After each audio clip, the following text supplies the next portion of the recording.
with us. Thank you. Thank you so much for that, Professor Robert Kelly there. Interesting to see then that we are being promised substance from these conversations that will take place here tomorrow.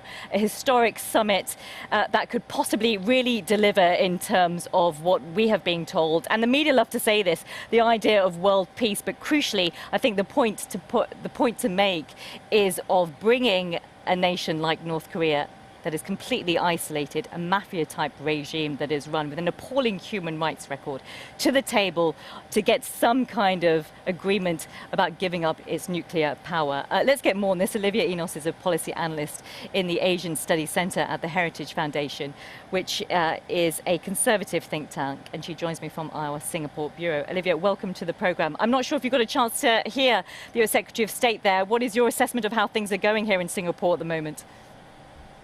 Well, I think it was a really positive sign that Secretary Pompeo was focusing on this verification bit of complete, verifiable, irreversible dismantlement of North Korea's nuclear program.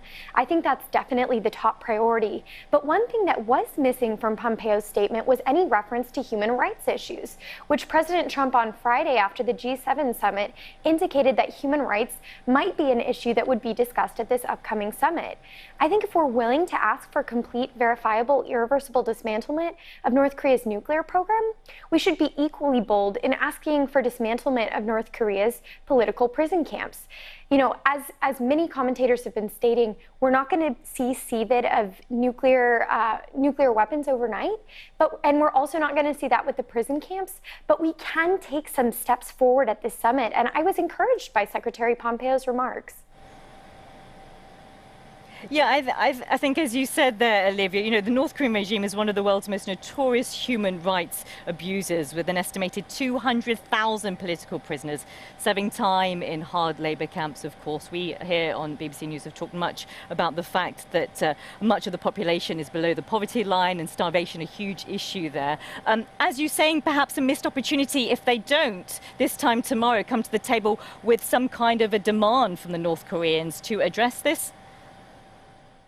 Yeah, I think that we have an opportunity here at this summit to raise the stakes for Kim Jong-un.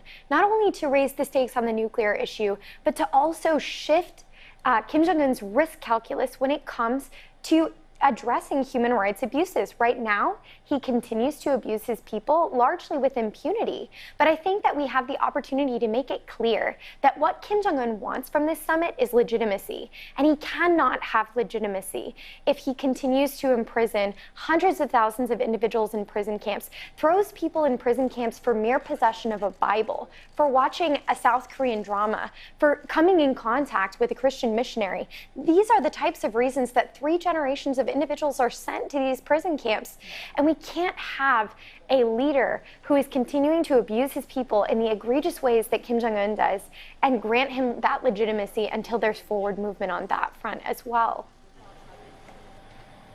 Olivia, thank you very much for that. Olivia Enos there, and we will, of course, find out in due course whether or not human rights will be addressed in this conversation.